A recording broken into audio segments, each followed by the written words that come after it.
আসসালামু আলাইকুম। Laravel basic সিরিজের ষষ্ঠ পর্বে স্বাগতম জানাচ্ছি আমি এমদাদ। গত পর্বে আমরা দেখেছিলাম কিভাবে একটা রাউট কাজ করে।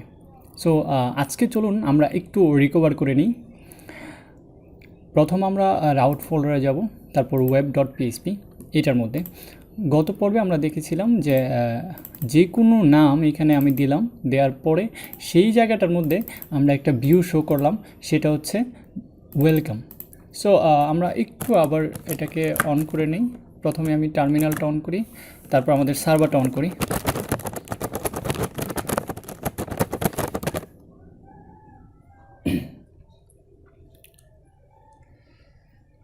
সার্ভারটা চালু হয়ে গেছে, আমি একটু রান করি। এ হচ্ছে আমাদের প্রজেক্ট। এখানে /এমদাদ যদি দিই তাহলে আমরা একই জিনিস দেখতে পাবো, কারণ আমরা এখানে একই ভিউ আমরা দুই জায়গাতেই কল করেছিলাম। সো আমি গত পর্বে যে জিনিসটা দেখিয়েছিলাম সেটা হচ্ছে যে আমি যদি এইখানে অন্য কোনো কিছু নামও দিয়ে দিই বা অন্য যা কিছু দিই সেটাকে যদি এখানে আমি করি তাহলে এটা অটোমেটিকলি এখানে রেন্ডার হয়ে যাবে। সো আমরা যদি চাই এখানে জেসন কোনো কিছু পাঠানোর জন্য সেটাও সম্ভব। আমরা যদি এর আকারে কোনো কিছু পাঠাতে চাই, ধরেন আমি নেম, তারপর হচ্ছে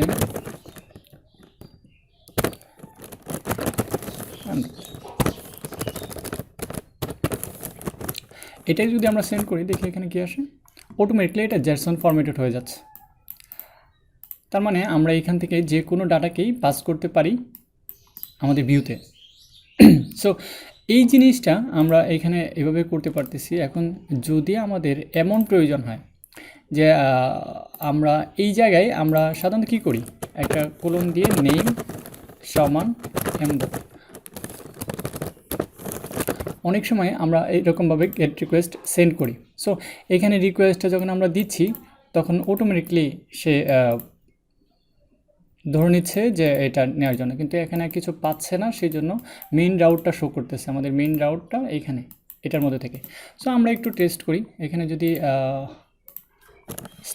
/এমদাদ দিয়ে নিই, এইবার যদি আসে তাহলে এখানে এমদাদ, এই এমদাদ কিন্তু এখানে আসেনি। এই এমদাদ এসে থেকে আমি যখন এইখানে দিলাম এইখানে ধরুন আমি আবার এখানে একটু চেঞ্জ করে দিচ্ছি, ওয়েলকাম, শুধু ওয়েলকাম লিখে দিলাম, দেখি এবার কি আসে, ওয়েলকাম আসে।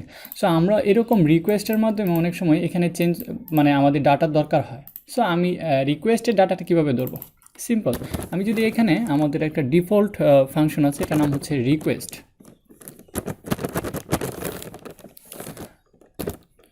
রিকোয়েস্ট ফাংশনের মধ্যে আমি যদি এখানে নেম নামে একটা অ্যাট্রিবিউট নিই, তাহলে আমি যদি এটাকে রিটার্ন করে দেখি কি আসে। এখন এই নেমটা, এইখানে যে আমরা নেম দিলাম, এই নেমটাকে আমি এখানে ধরছি, যার জন্য আমি এখানে এমদাদ দিলাম, এখানে পাচ্ছি। এখন যদি এইখানে আমি লারাভেল লিখি, আমি এখানে লারাভেল পাবো।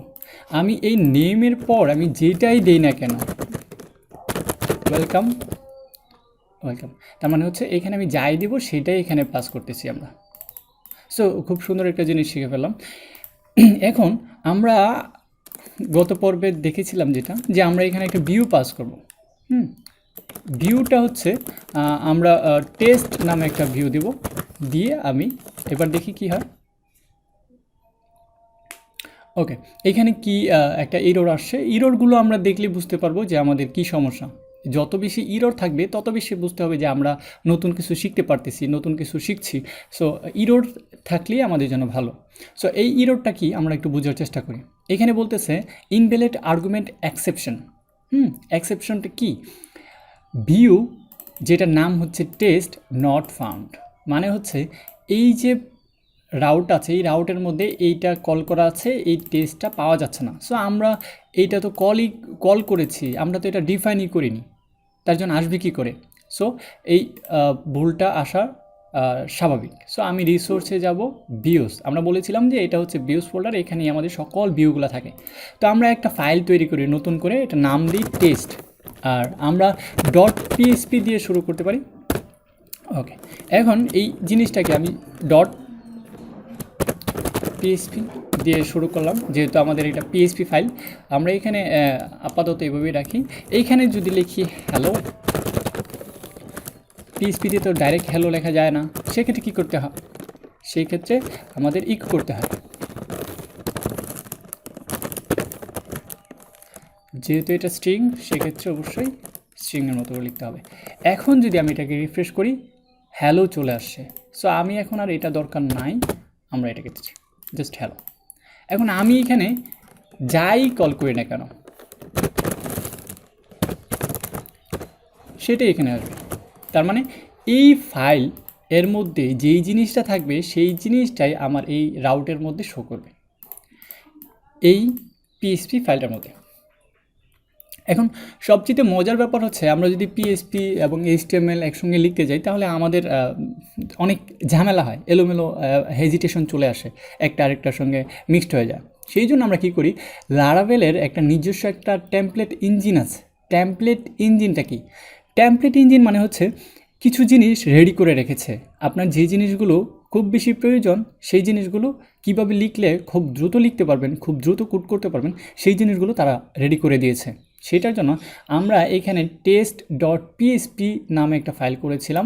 এই নামে ফাইল করলেও এটা কাজ করে, ইটস ওকে। আপনি যদি এভাবে স্বাচ্ছন্দ্য বোধ করেন, নো প্রবলেম, করতে পারেন। কিন্তু আপনি যদি চান এই জিনিসটাকেই আপনার লারাভেলের নিজস্ব টেমপ্লেট ইঞ্জিন ব্যবহার করতে, তাহলে টেস্টের পরে ডট দিয়ে ব্লেড লিখে .php দিবেন। এই যে ব্লেডটাই হচ্ছে লারাভেলের টেমপ্লেট ইঞ্জিন।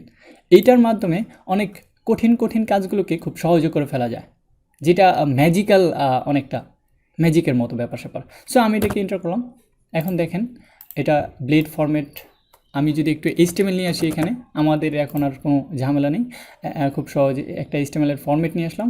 এখন আমি যদি লারাভেলের ওই কিছু একটাকে এখানে, এখন তো কিছুই দেখা যাবে না, রাইট?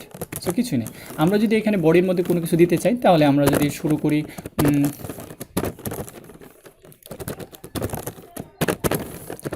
এইখানে ওয়েলকাম, ওকে, এখানেও স্ট্রিং, সরি, ওয়েলকাম। এইখানে আমরা এটাকে শর্ট হ্যান্ড পিএইচপি বলা হয়। আমরা শর্ট হ্যান্ড অথবা ফুল করে পিএইচপি লিখতে পারি, সমস্যা নেই। এইভাবে আমরা সবসময় লিখতাম। আমি যদি পিএইচপি নর্মাল পিএইচপির মধ্যে এটা লিখতাম, তাহলেও কাজ করতো। এখন এইভাবে আমরা বারবার ব্র্যাকেট এবং অন্যান্য ইয়াগুলো লিখতে গেলে আমাদের অনেকটা সময়ের দরকার। এই জন্য লারাভেলের যে টেমপ্লেট ইঞ্জিন, সেটার আরও বেশি সহজ করে দিয়েছে। জাস্ট সিম্পল 2টা সেকেন্ড ব্র্যাকেট দিবেন। 2টা সেকেন্ড ব্র্যাকেট দিয়ে আপনি এখানে লেখেন ওয়েলকাম। সেক্ষেত্রে স্ট্রিং না কি ওগুলা নিয়ে আপনাকে মাথা ঘামাতে হবে না। জাস্ট আমি একটু সেভ করি। আচ্ছা, এখানে সেভ করলে হচ্ছে না। ওকে, এখানে স্ট্রিংটাকে বলে দিতে হবে, ডিফাইন করে দিতে হবে ওয়েলকাম। তার মানে 2টা ব্র্যাকেট দিয়ে আমরা এখানে মাঝখানে যা লিখব সেটাই কাজ করবে, ভেরিয়েবল হিসেবে কাজ করবে। সো এখানে আমি ভেরিয়েবল বা অন্যান্য টেক্সট, যেহেতু সিম্পল টেক্সট দিচ্ছি, সেই জন্য আমি ব্র্যাকেটের মধ্যে দিচ্ছি, কোটেশনের মধ্যে। আর যদি ভেরিয়েবল থাকতো তাহলে ভেরিয়েবল করতাম। আচ্ছা, আমরা একটু দেখি ভেরিয়েবলটা কীভাবে পাস করতে হয়। আমরা ওয়েবে যাচ্ছি।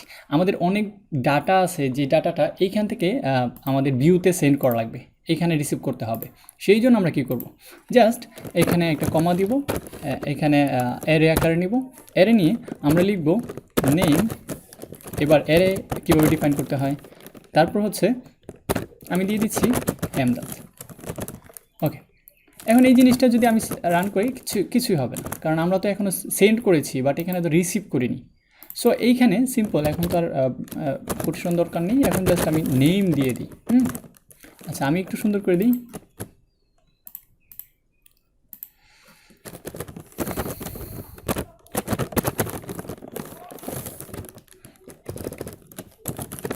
ওকে, এখন যদি আমি একটু রিফ্রেশ করি, দেখেন সুন্দর করে, আমি একটু জুম করে দিই, হয়তো বুঝতে অসুবিধা হবে। ওয়েলকাম আমদাদ। এখন এই আমদাদটা কোত্থেকে আসতেছে? এখানে তো আমরা শুধুমাত্র ওয়েলকাম এবং একটা ভেরিয়েবল ডিক্লেয়ার করলাম। সো এই ভিউ থেকে আমরা এটাকে পাস করতেছি, ভিউ থেকে পাস করতেছি। নেম নামে একটা কি আছে, যেটার ভ্যালু হচ্ছে আমদাদ। সো আমরা যদি একটু আগের মতো আবার ট্রাই করি, যদি এরকম হয় কোলন এমদাদ অথবা ওয়েলকাম। এখন এইটা কিভাবে পাস করব? এটা একটু আগে তো আমরা দেখেই ফেলেছি। সো এটার নামে একটা রিকোয়েস্টের মধ্যে আপনি কি চাচ্ছেন, কি ধরবেন, সেটা হচ্ছে এখানে যেহেতু নেম দেওয়া আছে সেক্ষেত্রে নেম, তার মানে এখন যদি আমি এটাকে করি তাহলে ওয়েলকাম আমরা এইখানে ওয়েলকাম দিয়েছি। আমরা যদি এখানে লারাভেল দিই ওয়েলকাম লারাভেল, তার মানে হচ্ছে আমরা রাউট থেকে একটা ডাটা পাঠাচ্ছি, সেটা রাউটে রিসিভ করছি, রাউট থেকে আবার আমরা সেটা পাঠাচ্ছি ভিউতে, এই ভিউ থেকে আমরা আবার পাবলিককে দেখাচ্ছি। রাইট? বুঝতে পারছি নাকি এলোমেলো লাগছে? একটু প্র্যাকটিস করলে অবশ্যই এটাকে সহজ মনে হবে, বাট এমনিতে দেখলে অনেকটা কঠিন লাগতে পারে। বাট বারবার প্র্যাকটিস করুন, আপনার কাছে অনেক বেশি সহজ মনে হবে। আর যদি কোনো কিছু বুঝতে অসুবিধা হয় তাহলে অবশ্যই আমাকে কমেন্ট করবেন, আমি আপনাকে আরও ভালো করে বোঝানোর চেষ্টা করব। ওকে, আমরা রাউট থেকে এখন ভিউতে আমরা বিভিন্ন জিনিস ট্রান্সফার করতে পারতেছি। সো এই জিনিসটা এখন আমরা তো এই নাম তো থাকবে না, এখানে আমরা হয়তো বা দিব অ্যাবাউট, আমাদের একটা নির্দিষ্ট পেজ থাকবে, পেজের নাম থাকবে। সো এখন দেখেন, আমি যদি এলোমেলো কোনো কিছু দিই 404 মানে হচ্ছে নট ফাউন্ড, এই নামে কোনো কিছু নেই।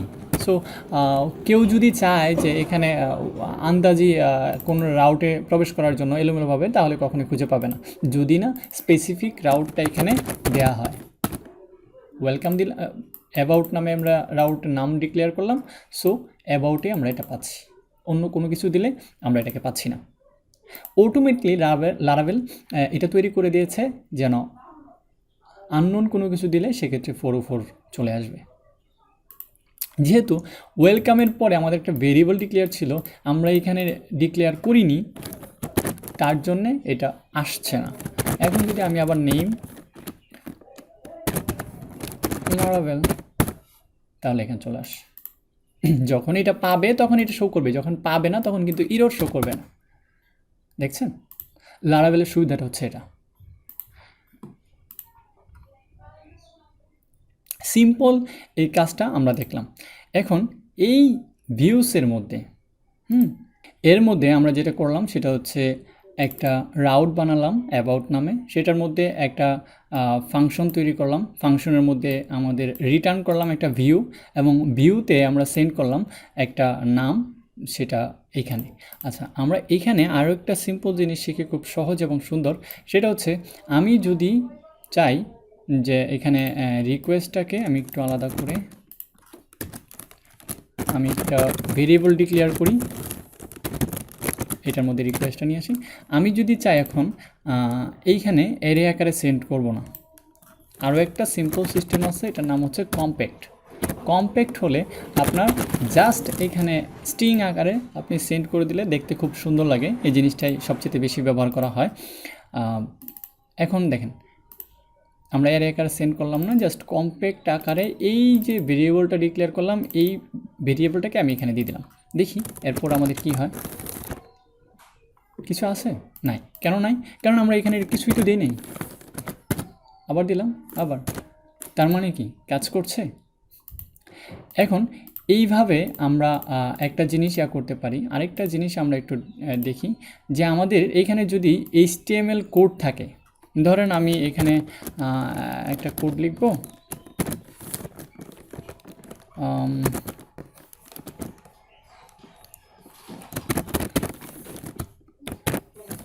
li ওকে li। এখন যদি আমি HTML একটা কোড দিই, তাহলে এটার মধ্যে অনেক সময় আমার HTML কোড রান করার প্রয়োজন হতে পারে, অথবা এইখান থেকে আমার এই কোডটা সেন্ড করার দরকার হতে পারে। আমি একটু এইখান থেকেই দিচ্ছি।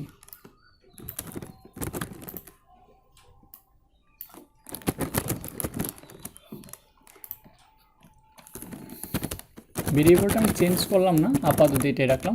এটা এখন এই জিনিসটা চলে আসছে, বাট আমাদের তো এইটা দরকার নেই, আমাদের অনেক সময় HTMLটাকে কাজ করানোর দরকার হতে পারে।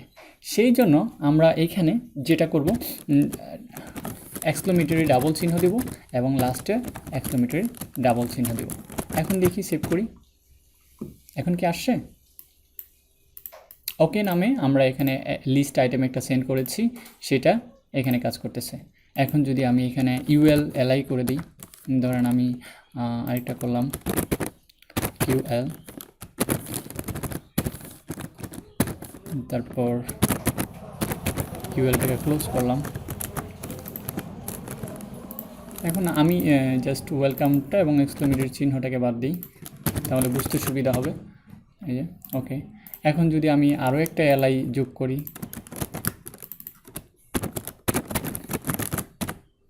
তার মানে এখানে সেন্ড করতে পারতেছি। এখন এইটা এবং আগেরটা দুইটার মধ্যে পার্থক্য আমরা নিশ্চয়ই বুঝতে পেরেছি। আগেরটা ডাবল আমরা ব্র্যাকেট যখন ইউজ করব, সেকেন্ড ব্র্যাকেট, তখন হচ্ছে স্ট্রিং আকারে সেটা মানে ভিউ হবে, সেটা শুধুমাত্র লেখার জন্য।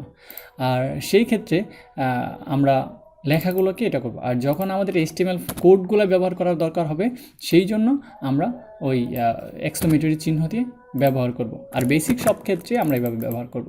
তো আমরা নিশ্চয়ই বুঝতে পেরেছি। আজকের পর্বে আমরা এটুকুই শিখলাম। এর পরের পর্বে আমরা শিখব রাউট কিভাবে কন্ট্রোলারের মধ্যে কাজ করে।